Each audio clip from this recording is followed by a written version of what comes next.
Acara selanjutnya sambutan-sambutan. Sambutan pertama disampaikan oleh Ibu Dr. Koni Rahan Kundini Bakri MSI, akademisi dan analisis militer keamanan pertahanan dan intelijen. Kepadanya disilakan.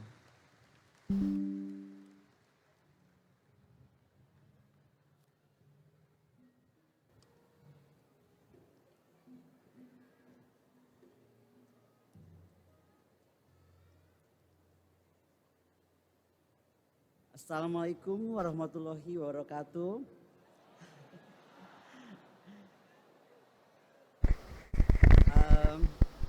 Saya ini kok agak gemper ya di sini ya. Assalamualaikum, salam sejahtera, dan mari hari ini bersama kita mulai dengan doa menyambut kebaikan dan kebijaksanaan untuk memulai tahun baru Islam 1445 Hijriah. Baruka ata Adoni Elohim melech haolam. Blessed are you Lord, God, King of the universe. Yang terhormat Syekh Panji Gumilang, bersama jajaran petinggi, pemikir, pengajar, semua murid pesantren Az-Zaitun, dan hadirin tokoh sekalian yang dimuliakan Allah.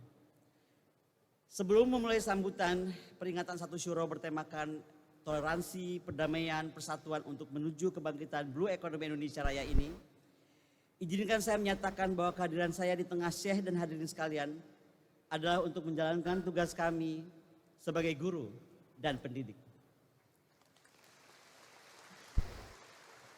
Bersama saya hadir Dr. Siddhartha Tahmutar, dosen Sekolah Tinggi Ilmu Kepolisian PTIK, Dr. Ade Muhammad, dosen Universitas Pertahanan, yang telah diberi kesempatan emas untuk melihat dan menyaksikan dengan bangga galangan kapal serta seluruh perangkat terwujudnya ekonomi biru, ekonomi semi biru yang diwujudkan dalam bentuk kerja nyata, bukan sekedar kata dan wawancara oleh Al-Zaitun dengan segala kemandirian dan keberdikariannya. Mazel tov, Syekh. Bersama saya juga, saya didampingi oleh Habib Dula Al-Kaf. Beliau adalah pendamping dari guru saya, Abah Lutfi dari Pekalongan, yang kebetulan tidak bisa hadir pastinya karena juga ada acara di sana. Silakan berdiri, Pak Habib. Latar belakang saya yang dibesarkan dalam keluarga dengan percampuran agama yang begitu damai, dengan dasar pendidikan yang saya alami di masa kecil saya di Sekolah Dasar Jenderal Mustopo di Bandung. Kemudian kesempatan saya menyelesaikan penelitian pendidikan saya S3 di Tel Aviv dan Yerusalem, membuat saya demikian beruntung karena kemudian menjadikan saya hari ini seorang Koni Rahan Kundini Bakri yang hidup dalam alam pemikiran tidak selebar daun kelor. Meskipun belum mampu seluas Samudra Biru. Dan itulah mengapa saya berdiri di sini dengan hadirin dan pimpinan Al-Zaitun untuk sebenarnya turut belajar memetik pengetahuan dan kebijaksanaan yang bisa saya petik. Bukankah Nabi Muhammad pernah berkata, kita mampu dan harus mampu menimba ilmu hingga ke negeri Cina. Daripada saya pergi ke Beijing jauh-jauh, izinkan saya datang ke Indramayu dulu sajalah.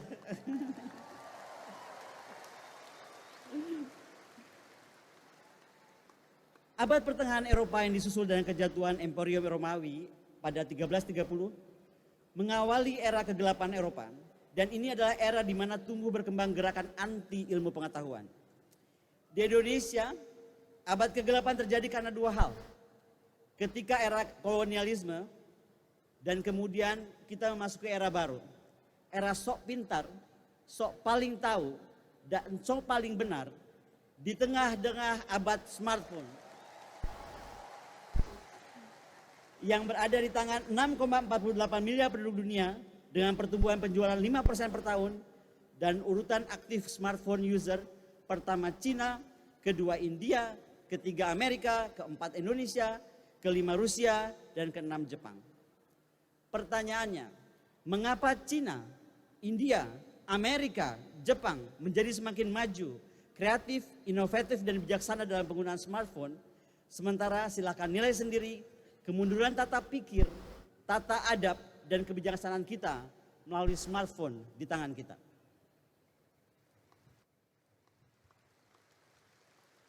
Yang terhormat Syekh Panji Gumilang bersama jajaran petinggi pemikir, pengajar, semua tokoh pesantren Al-Zaitun dan hadirin sekalian yang dimuliakan Allah.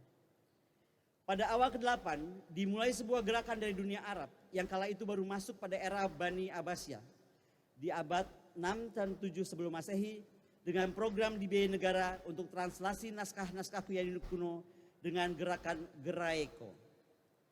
Terdapat dua faktor pendorong. Pertama, kesuksesan Bani Umayyah dalam meliterasi masyarakat Islam dan adanya kebutuhan pada pola berpikir maju untuk mencapai kemajuan yang lebih melompat lagi.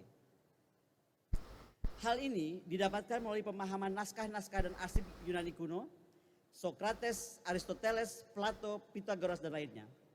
Kaum pelajar Islam seperti Al-Farabi, Ibnu Sina, Ibnu Rus, Al-Jabar dan lainnya sangat mengandungi cara berpikir para pemikir kuno Yunani. Bahkan mereka tidak segan mengakhiri mereka dan meyakini mereka sebagai pengikut Plato dan menamai diri mereka Neoplatonik. Banyak sajak lagu diciptakan dan pengetahuan diciptakan. Prinsipnya adalah satu. Manusia adalah binatang yang bertanya. Semakin banyak bertanya, maka dia akan semakin paham akan dunia, ilmu pengetahuan, dan akan semakin maju dan utuh menjadi manusia yang sebenar-benarnya. Pemahaman ini menjadikan dasar untuk mempertanyakan segalanya dan berusaha mendapatkan jawaban atas pertanyaan itu dengan 3 metode ilmiah. 1 burhan, 2 jadal, 3 katabah. Maka ketika kita asik bermain pada pertanyaan dan mencari jawaban, banyak karya ilmiah lahir. Ingatkah kita buku textbook kedokteran modern pertama dunia yang berjudul Qanun al-Fatib atau The Canon of Medicine ini disimpan di Paris saat ini bukan karena hal-hal gaib, tapi melainkan mengangkat semangat Iqra dari Al-Quran. Al-Quran memberi perintah untuk membaca, untuk dengan filsafat Yunani kuno yang memberikan pencerahan dan arah berpikir logis. Ibn Rus menciptakan ilmu kedokteran melalui riset panjang dan Iqra menjadikan pengamatan alam serta makhluknya.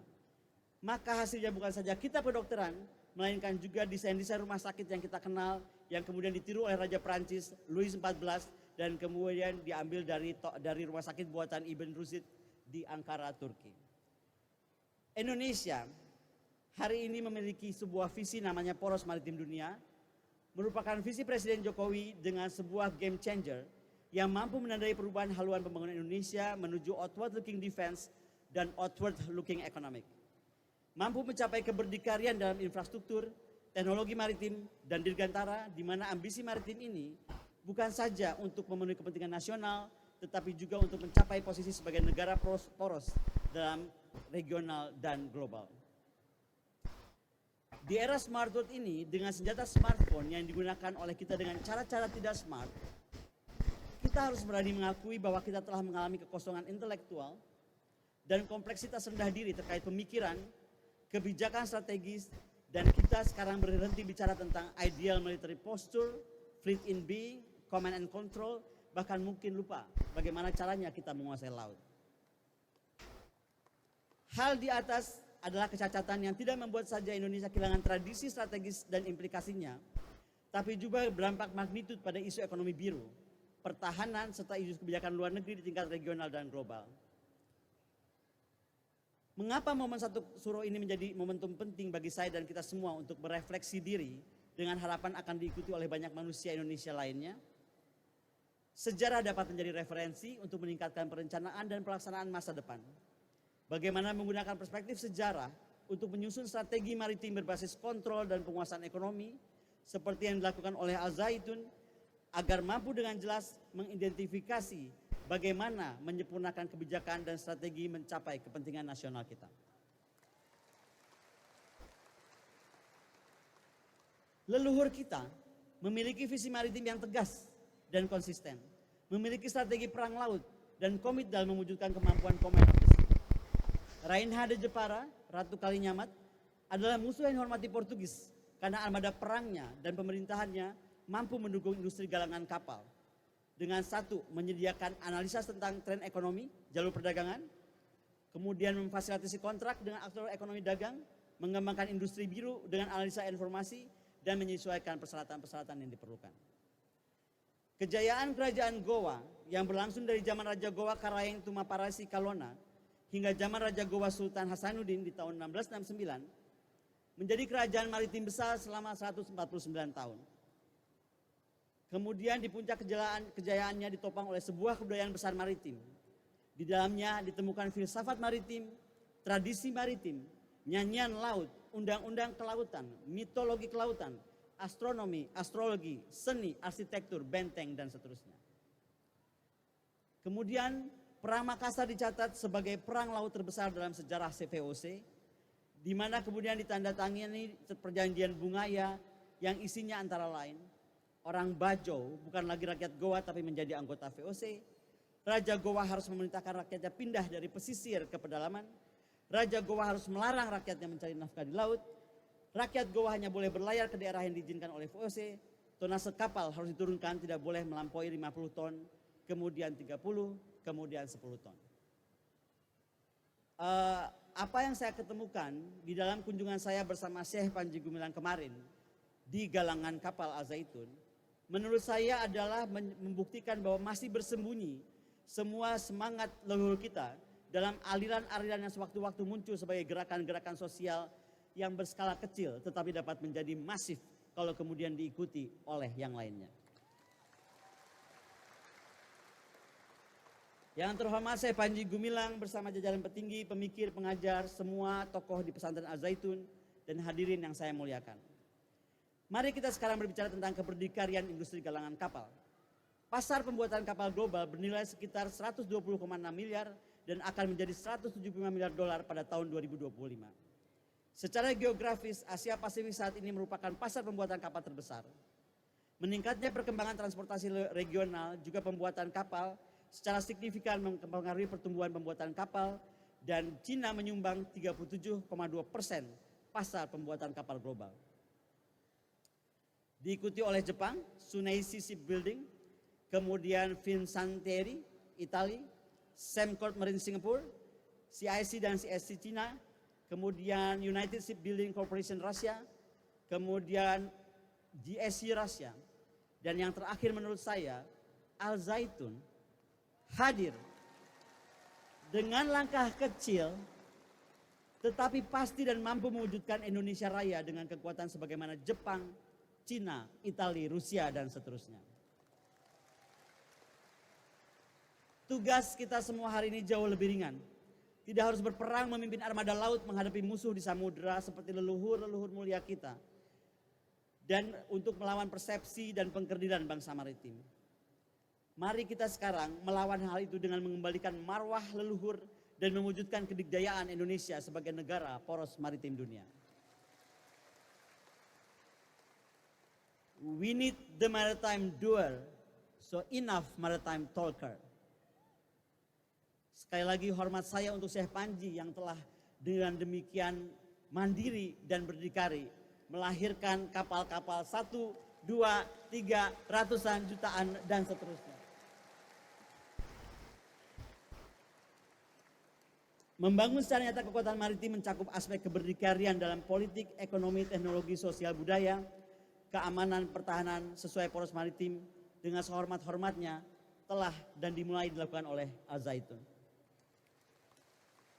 Ibn Rus, Ibn Sina, Al-Jabar dan lainnya mengantarkan umat Islam pada era keemasan melalui cara non-perang, apalagi perang agama, tetapi melalui pencapaian ilmu pengetahuan yang dikombinasikan dengan perdagangan. Maka saya bersama tim dari Jakarta dan dari Pekalongan yang hadir kemarin di galangan kapal atas perintah dan restu Kepala Staf Angkatan Laut dan Panglima TNI, demikian berbesar hati melihat kembali adanya neoplatonik dari masyarakat Islam kembali lahir di bumi Indonesia, di debur ombak pantai Indramayu, di tengah rindang kebun sayur dan peternakan damai Al Zaitun. Toda Raba, terima kasih. Assalamualaikum.